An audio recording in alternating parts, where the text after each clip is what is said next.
Hi, I'm Brian Wilson, and this week we're being asked to discuss what is the relevance of Western civilization. As Dr. Roberts highlighted in his lecture this week, this course is asking us to explore the history of Western civilization through a more secular lens than perhaps what we're used to in previous coursework here at Liberty.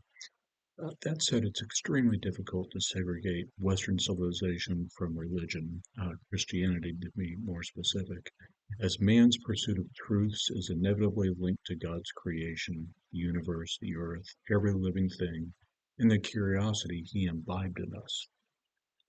Now, thanks to Socrates and his asking of the students why, in other words, the Greek way of looking at the world, this evolution of thinking allowed man to marry two worldviews, those of the East and of the West.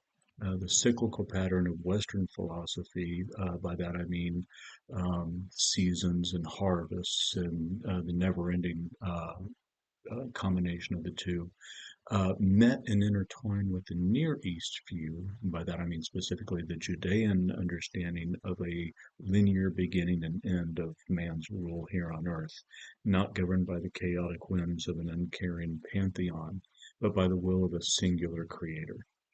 It was this world-changing message of God's design and the promise, as told by Near East prophets, priests, and kings, combined with that curiosity of Western academic, political, and even military rulers, that fed the engine of Western civilization.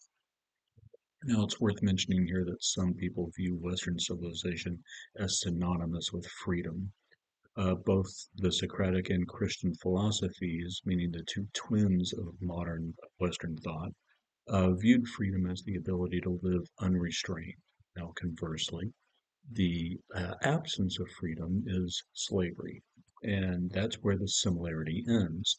In that traditional Greek thinking, uh, was that freedom was the product of man's rational thoughts, where Christianity recognizes that freedom is only given by the grace of God through the redemptive blood of Jesus Christ. Now, the early Catholic Church made great strides to reconcile these two positions by embracing both the writings of Greek philosophers and those of Christian saints.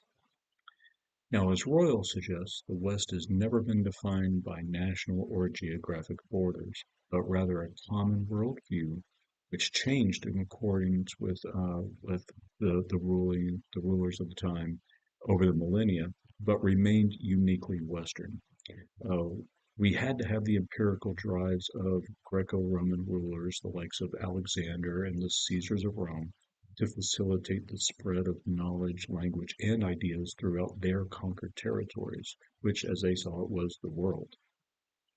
Then we had to have the Catholic Church to spread more modern education, medicine, and even the theocratic bureaucracy of the church to all corners of the world. Then you had to have the rebellion against the church, the Renaissance and the subsequent Reformation, to allow for the next wave of scientific thinking, artistic creation, and the adoption of languages and customs outside of those cloistered cathedrals of the church. Then you had to have modern Western economic expansion and entrepreneurship to catapult the world and the world's collective civilizations from merely subsistence farming into space exploration.